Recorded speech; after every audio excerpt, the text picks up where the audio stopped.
Je suis très très contente de te recevoir et on va faire une très belle interview de toi, de la Flamme Phoenix. Alors comment ça se fait? Je dis la Flamme Phoenix. C'est comment tu te présentes en général? Moi, je me présente comme Catherine Varlot et mon âme de phénix. Ah, mon âme de phénix. Parce que moi, je dis souvent la Flamme Phoenix. Mon nom, toi, c'est ton âme de phénix. Oui, moi, c'est mon âme de phénix. Et pourquoi l'âme de phénix? Qu'est-ce que ça évoque pour toi? Le phénix, c'est la renaissance. On est tous quelque part un peu phénix. Parce qu'en fait, la vie nous fait traverser des événements qui nous mettent souvent à terre. Et le phénix renaît toujours de ses cendres. Et la vie m'a fait traverser des événements qui m'ont mis à terre. Et à chaque fois, tel un phénix, je me suis relevée encore plus forte, avec des ailes encore plus grandes. Voilà, un phénix, d'où mon âme de phénix. C'est très beau et ça donne envie vraiment d'entendre ton histoire. Alors, tu es née en quelle année, quel jour? Alors, je suis née le 31 mai 1974, en Normandie. Ah, mais alors c'est bientôt ton anniversaire. C'est bientôt mon anniversaire. Oh, voilà, yes. Je vais avoir 52 ans. D'accord. Et justement, pour exercer ces ailes de phénix, qu'est-ce qui s'est passé dans ta vie? Dans ma vie, il s'est passé plein de choses que j'ai découvert sur ces, je dirais, 12 dernières années. Déjà une petite fille qui n'a pas été élevée comme telle, mais plutôt qui a été élevée comme un garçon, auquel on a fait comprendre que les émotions, c'était pas nécessaire, que ça servait à rien, qu'il fallait être fort, qu'il fallait ne rien lâcher. Voilà. D'accord. Comme un garçon alors? Oui, comme un garçon. Comme Sylvie Vartan qui dit comme un garçon. Voilà, pareil, comme un garçon. Voilà. Et le fait d'avoir été élevé comme un garçon, est-ce que tu as voulu être ce garçon-là? Non, j'ai jamais voulu être ce garçon-là, mais en fait, jusqu'à il y a très peu de temps, je ne savais pas que j'avais été élevée comme ça. Ça me semblait juste naturel, cette façon qu'avaient eu mes parents de m'éduquer. Donc finalement, ça ne me coûtait pas jusqu'à il y a une quinzaine d'années où j'ai senti que ça allait plus, quoi. C'était plus possible. En fait, j'ai fini par découvrir que je vivais à travers le frère que je n'aurais jamais eu. Voilà. Mes parents auraient dû avoir un autre enfant avant moi, qui était un petit garçon. Et donc, en fait, mes parents m'ont élevée comme si c'était lui qu'ils élevaient, puisque je suis arrivée juste derrière. D'accord. Voilà. Donc, quelque part, tu as remplacé ce garçon? Quelque part, j'ai remplacé ce garçon. Et tu le savais? Non, je ne le savais pas. Je savais que mes parents avaient essayé d'avoir un enfant avant, c'était un petit garçon et que ça s'est pas fait. Par contre, je n'avais jamais imaginé qu'en fait, j'avais été élevée comme lui. C'est après que c'est après la prise de conscience. Voilà, c'est après, en fait. Il y a déjà quelques années, une dizaine d'années, j'ai commencé à travailler sur moi parce que j'allais pas bien. Oui. Mon corps me faisait mal, j'étais douloureuse, je faisais burn-out, très solitaire. Et en fait, j'ai commencé à travailler sur moi et au fil des années de travail, on a élucidé sur plein de choses sur qui j'étais finalement, et pas qui j'étais vraiment au fond de moi, dans mon cœur. Oui. Donc la petite fille et pas juste Catherine qu'on a élevée et avec finalement j'ai grandi avec l'éducation qu'on m'a donnée, ok, mais j'étais pas vraiment moi finalement. Oui. Et un jour, en fait, ce qui a été marquant, c'est que j'ai été faire un travail sur l'enfant intérieur et en fait, cet enfant, quand je me suis connectée à mon enfant intérieur, cet enfant, c'était un petit garçon. Et je n'ai pas compris. Sur le coup, je me suis dit, mais c'est pas possible. Je comprends pas pourquoi. Mm. Et finalement, je suis restée sans savoir pourquoi, jusqu'à ce que je refasse un travail sur l'enfant intérieur. Et là, j'ai enfin trouvé la petite fille que j'étais. Au fond de moi et voilà, j'étais pas un garçon donc ça a été le début finalement d'une belle connaissance de moi Oui, aussi. oui. Voilà. Retrouver ta véritable identité Oui, et récupérer ton genre aussi. oui, Parce que quelque part, tu as voulu être. Enfin, tu as été élevé comme ce supposé garçon, enfin, cet enfant qui aurait dû être un petit garçon. Et finalement, tu représentais ce fantôme. oui. Mm. En fait, c'est un peu comme si le jumeau perdu, Oui, c'est exactement le même oui, principe. oui, complètement. C'est-à-dire qu'en fait, je vivais à travers lui, il vivait à travers moi. Mm. Et nous n'avions pas d'identité personnelle finalement, Mm. puisque nous étions liés complètement parce qu'on nous a liés dès la naissance et même avant. Waouh, quel chemin! Et qu'est-ce qui a vraiment permis le fait que tu te relis vraiment à qui tu es, à ta véritable identité?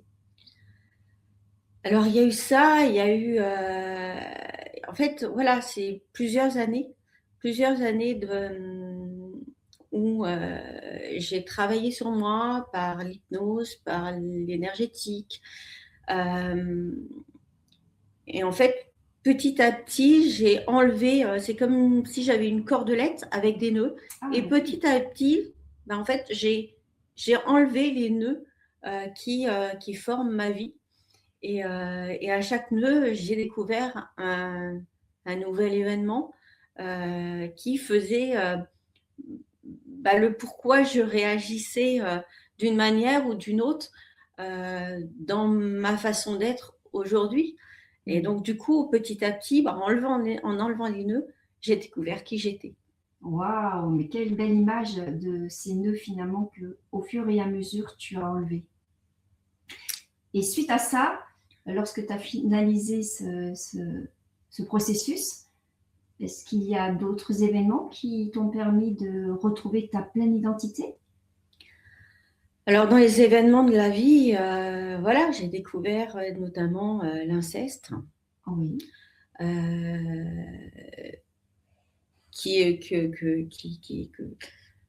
L'inceste, ça fait finalement partie de ma vie, ça a créé un blocage avec l'homme, hein, avec ma relation à l'homme. J'étais du coup une femme qui avait du mal à montrer qui elle était, qui avait du mal à montrer son corps, ou alors si elle le montrait il y a quelques années de ça, finalement c'était plus dans en fait, je n'honorais pas mon corps. J'étais juste, voilà, un faire-valoir, hein, Oui. plus que réellement à intégrer, à être là en étant une femme. Donc, voilà, j'ai eu énormément de mal à accepter la femme que je suis aujourd'hui. Et dans quelles circonstances tu t'es souvenu de l'inceste? Est-ce qu'il y a eu une amnésie traumatique ou depuis le début tu savais? Alors, j'ai fait une amnésie traumatique que j'ai découvert il y a 6 ans maintenant, tout simplement parce que un jour, je me suis bloqué le dos. Ah, Je ne pouvais plus avancer. Mon corps a dit stop. mhm. Et à la suite de ce blocage, que j'ai bien sûr j'ai essayé de guérir. J'ai essayé de guérir le physique, Oui. mais finalement derrière il y avait autre chose. Et les informations sont arrivées en flash, en mode de flash, la nuit, le jour, où finalement j'avais des instants qui me arrivaient. Au départ, j'ai pas bien compris ce qui se passait. Et finalement, voilà, c'était ça, c'était mon cerveau Mm. qui se remémorait et qui lâchait les événements petit à petit, Mhm. comme un sablier en fait. Ça coule tout doucement et les événements sont intégrés à mon conscient finalement, puisque c'était resté coincé dans mon inconscient. Eh oui. Et, et voilà, donc j'ai pris rendez-vous chez un hypnothérapeute et avec qui j'ai travaillé tout ça Mm. pour Pour faire la paix avec faire toi. la paix Mm. avec moi-même, principalement. Mm. Mm. Donc voilà. Et la personne qui a créé ce schisme en toi, est-ce qu'aujourd'hui elle s'en est rendue compte ou est-ce que non, elle est, elle est, elle est restée là où elle est? Cette personne aujourd'hui est décédée. Mhm. Ça a été quelque part à ma libération, même si j'avais déjà bien avancé avant. D'accord. Je ne lui en ai jamais parlé parce que j'ai eu besoin d'une approche tout autre plutôt que d'aller lui en parler, lui faire des reproches ou en fait les faits sont là. Mhm. Ça s'est passé. Mhm. On peut rien y faire. Et ce que je voulais, c'était guérir et en sortir plus forte. Wow. Et donc, à aucun moment, je n'ai été vers cette personne pour me plaindre, vers les proches de cette personne pour me plaindre, pour dire les choses. À aucun moment, ça ne m'est venu à l'idée. Voilà, le travail, mon job à moi, c'était vraiment d'accepter. D'accepter que ça se soit passé et de me relever et d'être encore plus forte et d'en faire une force et me pardonner finalement puisque j'y suis pour rien, quoi. Absolument. Donc, Absolument. donc voilà, la vie m'a amenée à ça, certainement pour plein de raisons et je les accepte. Et c'est vrai que c'est le paradoxe lorsqu'on est victime d'abus, quel qu'il soit, on a tendance à se dire j'ai provoqué la situation. Et c'est vrai que dans le processus pour se libérer, c'est arriver dans cette prise de conscience qu'on n'en est pas responsable. Non, à aucun moment on est responsable de ce qui se passe. C'est un schéma que l'autre a.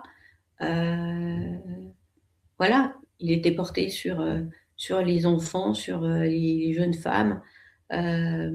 C'était sa responsabilité, c'était son problème, mais à aucun moment ça n'était le mien. Est-ce qu'il y a eu un moment où tu étais vraiment très fâchée, il y a eu vraiment une énorme colère contre cette personne? Je peux pas dire que ça a été de la colère, hein. Ça a été plutôt un moment où j'ai eu cette part de moi où je me suis dit, mais à quel moment on fait ça? À quel moment, comment on peut être branché comme ça, en fait, à vouloir tirer parti d'enfants, tirer parti de jeunes femmes et même de femmes plus âgées, hein. À quel moment, en fait? Ouais. Donc c'était pas de la colère, hein. Enfin, la colère, finalement, je l'ai pas, j'ai pas souvenir en avoir une. Parce que voilà, c'était pas moi. C'était plutôt chercher pourquoi, comment c'est possible qu'une personne dite adulte puisse s'en prendre à la vulnérabilité d'un enfant. Oui, c'est pourquoi, C'est ça, mais tellement irréel. finalement, le pourquoi, j'ai pas la réponse. J'ai pas la réponse puisque ça ne tient pas de moi, ça tient de l'autre. Ouais. Donc je peux pas avoir la réponse à quelque chose que j'imaginerais même pas faire. Et c'est pour ça que beaucoup de victimes se posent cette question alors que justement, elle ne devrait pas avoir lieu, ce pourquoi. Parce qu'on a tendance après à prendre cette responsabilité du geste de l'autre et c'est pas juste. Non. C'est vraiment pas juste. Donc c'est super ce que tu es en train de me dire parce que tu es en train de me dire que tu as pris la responsabilité de ta guérison. Exactement. ça a été mon choix plutôt que d'aller me venger, crier sur tous les Mmh. toits. Ça a été ma façon de me guérir, de dire bon ben voilà, ok, ça s'est passé, on ne Mmh. peut pas revenir là-dessus. Mmh. Maintenant, qu'est-ce que j'en fais? Voilà, et justement, aujourd'hui, après tout ce parcours de résilience, qu'est-ce que tu en fais de tout ça? C'est encore le phénix qui parle, Mmh. finalement. Ça m'a donné la force Mmh. euh, aussi d'affronter d'autres événements. Et, euh, et voilà, en fait, on se relève difficilement de ce genre de choses, mais on s'en relève. Mmh. On s'en relève pas tout seul. J'ai été accompagnée. Mmh. Euh, et maintenant, voilà, j'assume complètement que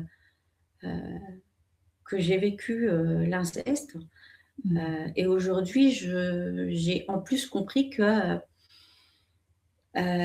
si je n'en parlais pas, Mmh. bah, notamment pour ma famille, hein, pour ma sœur, pour mes nièces, pour mes enfants, ben, c'était des schémas qui pouvaient se reproduire une nouvelle Absolument. fois. Mmh. Et que dans la difficulté d'acceptation de notre corps de femme, Mmh. voilà, ce sont des marqueurs qui laissent des traces Mmh. sur nos cellules et qui nous empêchent d'être dans notre corps ce qu'on devrait être depuis Mmh. toujours. Donc voilà. Mmh. C'est intéressant parce que c'est un sujet qui est aujourd'hui très d'actualité, l'inceste. Et, et j'avoue que ce que tu nous apportes là aujourd'hui, ça va aider certaines personnes justement à aller dans cette direction de vraiment de prendre en charge cette guérison et, et ensuite de laisser la vie relever l'âme qui a été prise dans sa dignité, qui a été, comment dire, on a sali cette âme. Et Mhm. là, tu as pris cette responsabilité de lui redonner tout son honneur, toute son Mhm. honneur. C'est ça. Mmh. Ça t'a pris combien de temps pour te relever de cet honneur? Écoute, j'ai vécu ces événements, j'avais 13 ans, j'en ai 52. J'ai pris conscience de tout ça il y a 5 ans, ouais, j'ai un peu du mal à me rappeler des dates. Mmh. Euh, je dirais que j'ai mis 1 an et demi à m'en remettre, à D'accord. comprendre Mmh. et à me relever. Mmh. Voilà, 1 an et demi où je te dis, j'ai été vraiment accompagnée Mmh. à différents niveaux. Mmh. Je me suis aussi accompagnée toute seule parce que voilà, j'en avais la capacité. Mmh. Euh, et voilà, ouais, j'ai mis 1 an et demi à accepter et à en faire quelque chose de fort pour mon évolution. Et est-ce que c'est suite à cela que tu as décidé, toi aussi, de te mettre au service de l'humain et à ton tour aider les gens, accompagner les gens, ou est-ce qu'il y a un autre événement qui a déclenché cette vocation? Alors non, c'est un autre événement qui a déclenché cette vocation. En 2022, j'ai eu un grave accident Oui. de la route. Mhm. Qui m'a mis ben, par terre. Voilà, très clairement, il a fallu que je réapprenne à marcher. Waouh. Euh, donc voilà, et cet événement est arrivé suite à un soin énergétique. D'accord. Voilà, aujourd'hui, je fais l'analyse comme ça. Un soin où la personne m'a demandé c'est quoi ton estime de toi? Mhm. Et là, en fait, je n'en avais pas. Mhm.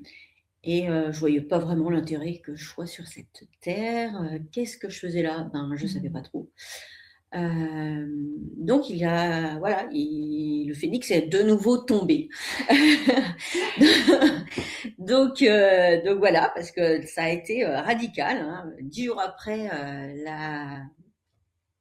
que j'ai eu posé ces mots tellement violents envers moi-même, Oui. 10 jours après, j'étais par terre. Ah. Voilà. Donc, et là, du coup, il a fallu se relever physiquement, moralement, psychologiquement. Voilà, la totale. Et donc, du coup, pendant que j'étais allongée à pas pouvoir bouger, enfermée dans ma maison où je ne pouvais pas me déplacer, finalement, j'ai arrêté de courir. Voilà, hein, puisque je faisais de la course à pied. Donc, du coup, j'ai arrêté de courir. Hein, ça ne marchait plus. Donc, du coup, à ces moments-là, il faut se poser les bonnes questions. Et là encore, j'ai fait appel à ce qui était important pour moi. Et j'avais déjà découvert, du coup, l'énergétique par le biais de mes suivis personnels. Hein. J'avais découvert l'hypnose. Et j'avais déjà créé mon premier tambour chamanique. Et donc, du coup, j'ai dit, mais en fait, voilà, je suis curieuse de savoir c'est quoi la suite. Et en fait, la suite, finalement, je me suis un peu plus penchée sur tout ça et il s'est avéré que j'ai un joli héritage, que mes ancêtres m'ont fait un magnifique cadeau. Oui. Le magnétisme de ma lignée papa Mm-hmm. et tout ce qui est connexion aux âmes et énergétique de ma lignée maman. D'accord. Et donc, du coup, au départ, je ne comprenais pas. Qu'est-ce que je faisais avec mes mains? Je ne comprenais pas. Du coup, je me suis formée. Voilà, je me suis formée notamment au Reiki. Aujourd'hui, je suis maître Reiki. Mm-hmm. Je me suis formée non pas pour développer quelque chose, mais déjà pour comprendre qu'est-ce que je faisais avec mes mains. C'était quoi l'idée? Parce que je ne comprenais pas. Les mains, quand tu parles des mains, ça veut dire quoi? Elles chauffaient? Elles chauffaient. Voilà, j'ai les mains qui chauffent. Quand je les pose quelque part, la personne sent les bienfaits. J'aime masser et donc du coup, elles ont un effet de soulagement des tensions sur le corps de la personne qui est massée, mais je ne comprenais pas en fait. Qu'est-ce qui se passait? Un phénomène extrasensoriel. Donc, phénomène extrasensoriel, je ne comprenais pas ce qui se passait. En fait, un extraterrestre. Ouais, c'est ça, un extraterrestre. Et donc voilà, donc du coup, je me suis formée pour comprendre comment ça fonctionne déjà. Okay. Et qu'est-ce que je fais en fait avec mes mains, donc voilà. Et aujourd'hui, donc avec ces mains avec lesquelles que tu as apprivoisées, les mains que tu as apprivoisées, qu'est-ce que tu fais concrètement?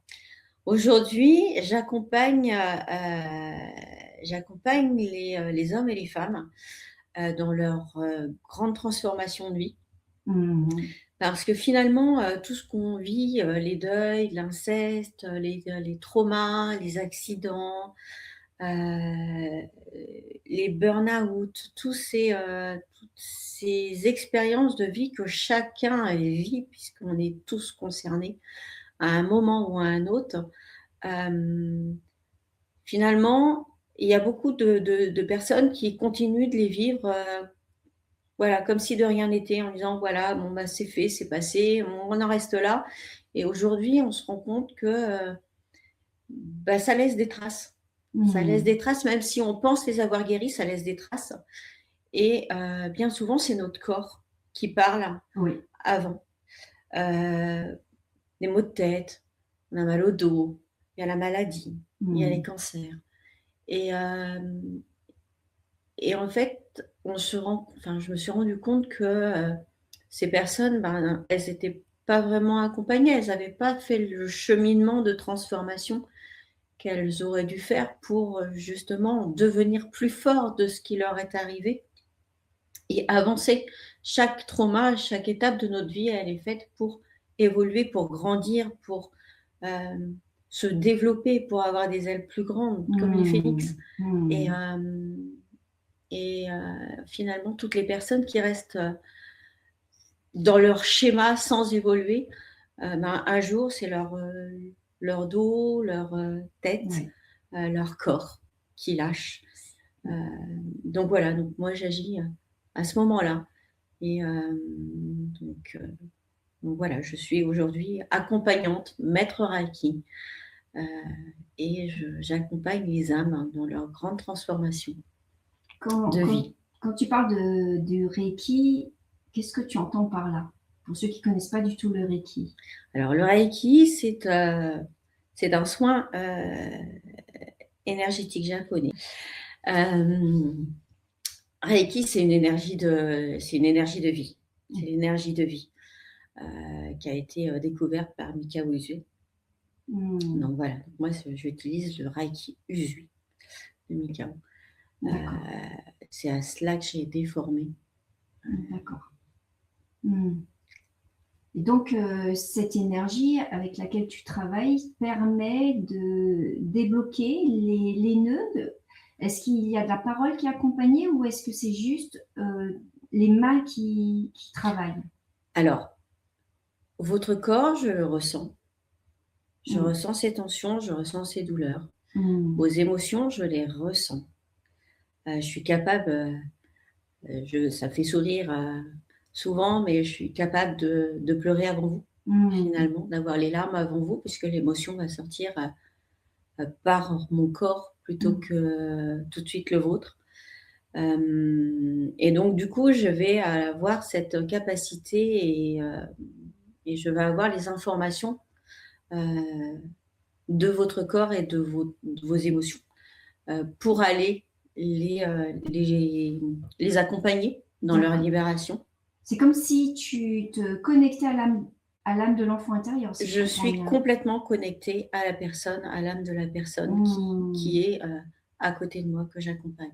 D'accord. Et quand tu pleures, est-ce que la personne qui est en face de toi, elle se met à pleurer aussi ou il n'y a pas cet effet miroir? Pas forcément. Pas Ça va forcément. vraiment dépendre des personnes, hein, parce qu'il y a des personnes qui, tout de suite, elles viennent me voir et tout de suite, elles vont être dans une libération. Voilà. Mhm. Et elles vont se laisser aller. Il y a d'autres personnes qui, on le sait, ont plus de mal avec ça. Par contre, quoi qu'il en soit, le travail agit. Mm. Même si elles n'ont pas les larmes, même si elles ne le ressentent pas forcément à l'instant, euh, la libération se fait. Est-ce que tu as un souvenir d'une patiente ou d'un patient à qui tu as fait un soin et il y a eu un résultat tangible? Ce sont souvent des résultats qui vont être à plus long terme. Car il faut déjà que le corps il soit prêt à libérer ce qu'il a à libérer. Donc on va y aller, comme je le disais tout à l'heure, comme pour moi, euh, sur la cordelette, ben pareil, on va agir, on va aller enlever les nœuds les uns après les autres. Et chaque étape va être finalement une étape importante à chaque fois, puisque va y avoir un peu de libération à chaque fois. Mm. Mais C'est c'est pas parce que progressif. C'est c'est progressif. progressif. Voilà, on D'accord. va pas être sur une libération, voilà, où tout explose parce que ça y est, tout, on Mm. est libéré et on a fait un soin énergétique. Non, Euh, on va vraiment avoir une libération progressive en fonction de qu'est-ce que tu es capable là tout de suite maintenant à l'instant de libérer. Mm. Et c'est pas parce que tu veux aller libérer quelque chose, parce que tu viens avec une idée en tête, qu'on va aller libérer ce point précis. Justement, c'est ça le paradoxe, c'est que peut-être que ton corps et ton âme n'est pas prête à libérer ce point précis, mais va avoir besoin de libérer autre chose avant, pour que vraiment tu sois prête. C'est comme moi, finalement, j'ai vécu plein de choses, plein de traumas, et mon corps, à chaque fois, a libéré ce qu'il était capable de libérer. C'est pour ça que, typiquement, pour l'inceste, j'ai eu l'information, ça a bloqué tout de suite. Oui. Mon corps était prêt à libérer. Les années d'avant, mon corps n'était pas prêt, j'étais pas prête à surmonter cette information-là. Donc en fait, quand les gens viennent me voir, on va aller libérer certaines choses, mais on va aller libérer ce que vous êtes capable de supporter à ce moment précis de votre vie. On ne va pas aller libérer des choses dont vous n'êtes pas capable de transformer, que vous n'êtes pas capable de transformer pour aller mieux et pour grandir. Ouais. C'est très intéressant ce que tu dis. Et parfois, effectivement, le mental dit on va libérer ça, et en fait, c'est celui qu'on doit vraiment écouter, c'est notre corps. Oui, oui. J'ai l'exemple d'un voyage au tambour unité où ils étaient deux, et il y a une personne, voilà, qui a posé une intention pour ce voyage au tambour, et qui a vécu ce qu'il avait posé, et une autre personne qui était venue pour toute autre chose, et en fait qui était venue pour toute autre chose par rapport à l'autre personne, évidemment, mais pour quelque chose de bien précis, et qui a vécu quelque chose de complètement différent de ce pourquoi elle venait et pour l'intention qu'elle avait posée. Parce qu'en fait, voilà, à ce moment-là, ce qu'elle avait posé comme intention, finalement, c'était secondaire. Donc, du coup, on va passer à l'étape suivante, où l'étape d'avant, c'était travailler sur autre chose. Et donc, elle en est repartie ravie. Mais voilà, en fait, le corps libère ce qu'il est capable de libérer à un instant T. Magnifique.